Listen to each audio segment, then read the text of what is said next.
Most people are not broken by what happens to them. They are broken by the way they fight what happens to them. That is why calm people are so hard to break. Not because life is kinder to them, but because they have stopped making war against reality in ways that exhaust the soul. In this video, we will look at why calm is not softness, not passivity, but a form of disciplined inner strength. By the end, you will understand what truly makes a person unshakable, and how you can begin to build that kind of quiet power in your own life.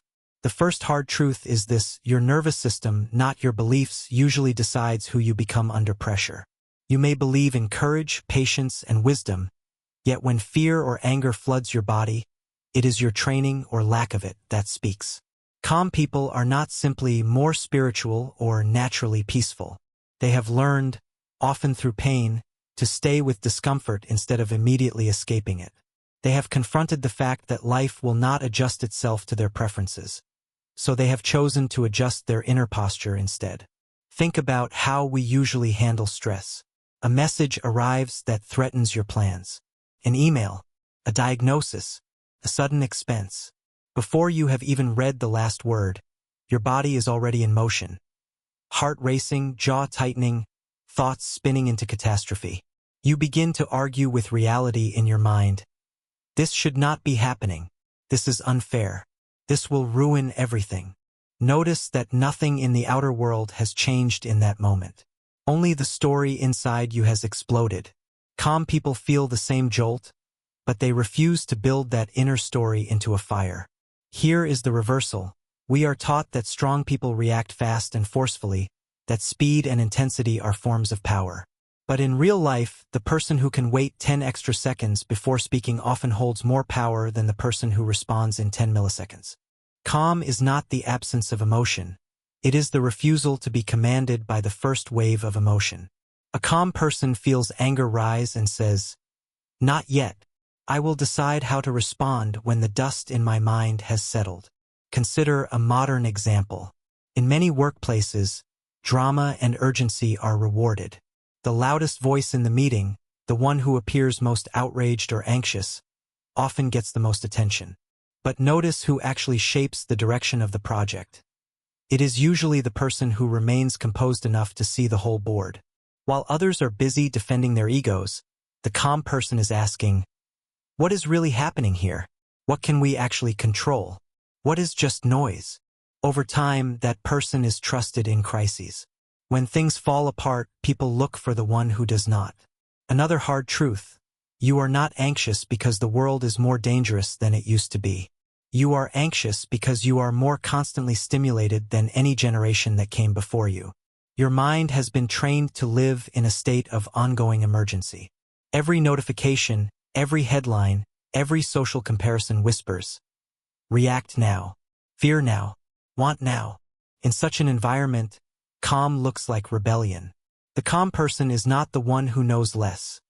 They are the one who refuses to be possessed by every new piece of information.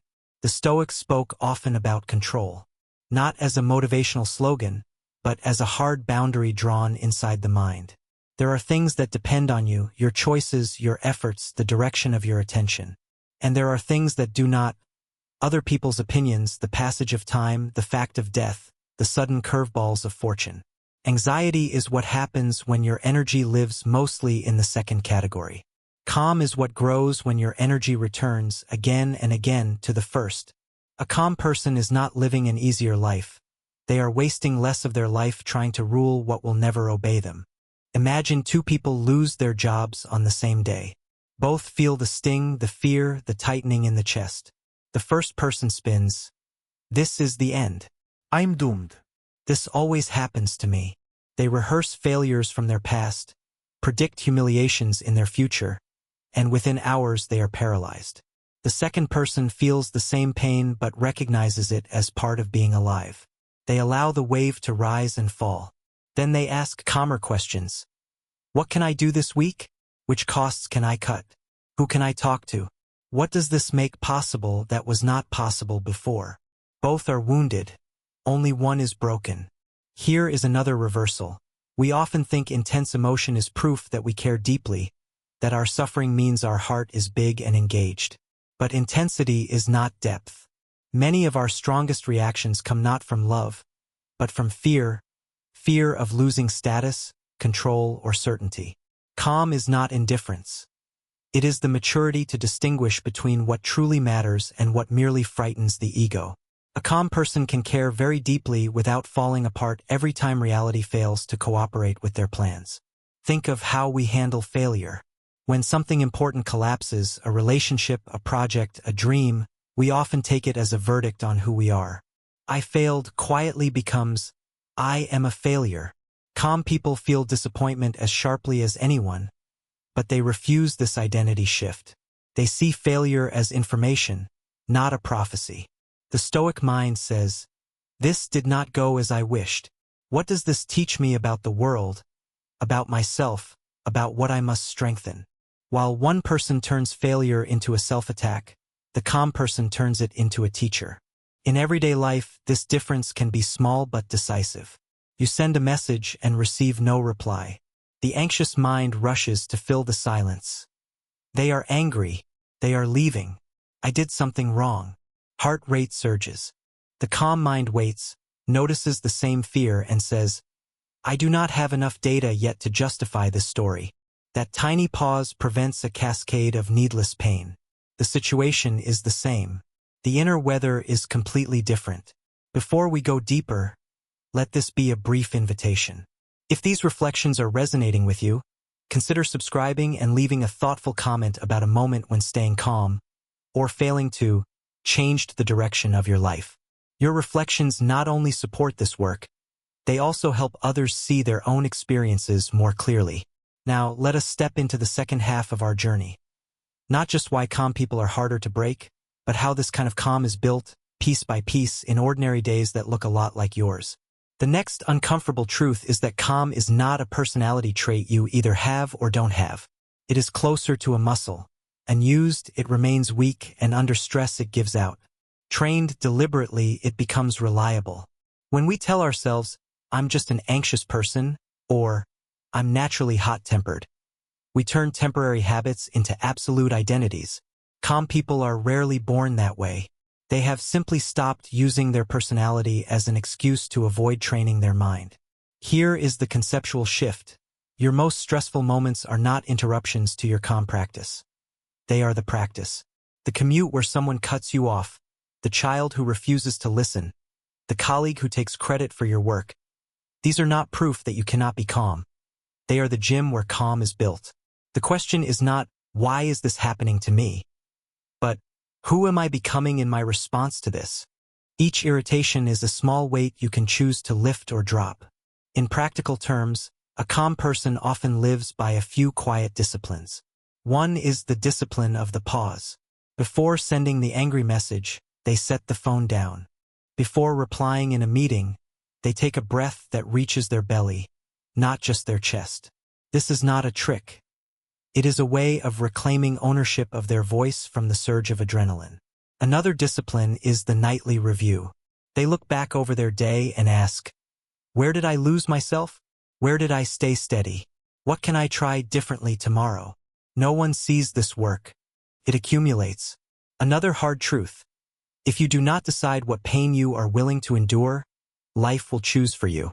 Calm people do not seek comfort at any cost. They practice small, voluntary discomforts, waking up a bit earlier than they would like, having difficult conversations they would rather avoid, saying no when it would be easier to say yes and resent it later. The Stoics sometimes slept on the floor or wore simple clothes, not because suffering is holy, but to prove to themselves, I can be okay with less. I can survive what I fear. This inner proof is the seed of unbreakable calm. In the modern world, voluntary discomfort might look like turning off your phone for an evening and sitting with the unease of not being reachable. It might be choosing to speak the truth, gently but clearly, knowing it could cost you approval. Each time you survive one of these moments, your nervous system learns, I can feel fear and not obey it. Slowly, your baseline changes. What once felt unbearable becomes manageable. What once shattered you now only shakes you. Here is another reversal. Many people think calm comes from gaining more control over schedules, over people, over outcomes. But often, the deepest calm appears when you relinquish control over what was never truly yours. You cannot control whether another person loves you forever. You cannot control the market or the weather or the fact that every body grows old. When you try, you live in a permanent state of quiet panic. When you finally admit, "This is outside my power," something inside unclenches. You are free to pour your energy into what remains. Your character, your efforts, the quality of your attention in this one moment. Imagine someone facing a serious illness. One path is to cling desperately to every prediction, every number, every scan, trying to win a war against uncertainty that no one has ever won. The other path is not passive. It is focused. The calm person asks, "What can I do today for my body, for my relationships, for my soul?" They still pursue treatment, still care deeply about the outcome, but they no longer make their peace conditional on the universe giving them what they demand. They make peace with doing what they can fully and letting the rest be what it will be. This is connected to another aspect of unbreakable calm, the relationship to meaning. People who are easily shattered often live for very fragile meanings. Status, constant comfort, unbroken success, the approval of others. When any of these are threatened, their world collapses because their world was built on things that could not last. Calm people are not detached from life. They are attached to something deeper than circumstance. A commitment to integrity, to learning, to love as a practice rather than a bargain. When suffering comes, as it must, they can ask, "How can this, too, be used in service of what I value most?" In everyday life, this may look unremarkable. A parent who remains kind yet firm with a difficult teenager, because their goal is not to be liked in every moment but to raise a grounded human being. An employee who admits a mistake early, risking embarrassment to preserve honesty. A person who leaves a comfortable but dishonest situation because inner peace matters more than short-term security. These choices do not always feel calm in the moment, but they create a life that rests on a solid foundation, and from that solidness, a deeper calm emerges. Another hard truth. The world often confuses loudness with strength. But look closely at the people who truly endure. The elder who has buried friends and lovers and still radiates gentleness. The nurse on the night shift who moves from room to room with a steady voice, even after witnessing scenes most of us could not handle. The friend who listens more than they speak, and when they do speak, you feel your shoulders drop. These are not people who have escaped pain. They are people who have let pain carve out a larger space inside them for compassion, patience, and perspective. This is the last reversal to hold on to. Calm is not the denial of storms. It is the decision to be the place where storms pass without destroying everything. Life will still take things from you. You will still be shaken. You will still wake some nights with your heart pounding, remembering something you have lost or fearing something that might come. Being calm does not mean you never feel that. It means that when you do, there is another part of you that can whisper, "Yes, this is hard, and still I remain." So, why are calm people harder to break? Because they do not spend their strength fighting the existence of difficulty. They conserve their strength for the choices that are actually theirs to make. They have befriended uncertainty, practiced discomfort, and refused to build their identity on things that must eventually change.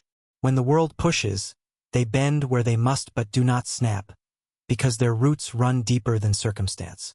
As you move back into your own life, the invitation is simple and demanding. Do not wait for life to become easier before you practice calm. Use the next irritation, the next fear, the next unexpected change as a chance to ask, "What part of this is mine to carry, and what part must I set down?" Each time you answer that question honestly, you add another quiet stone to the foundation beneath your feet. And when the next storm comes, and it will, remember this: calm is not the world finally treating you gently. Calm is the moment you decide you will no longer be easily taken from yourself.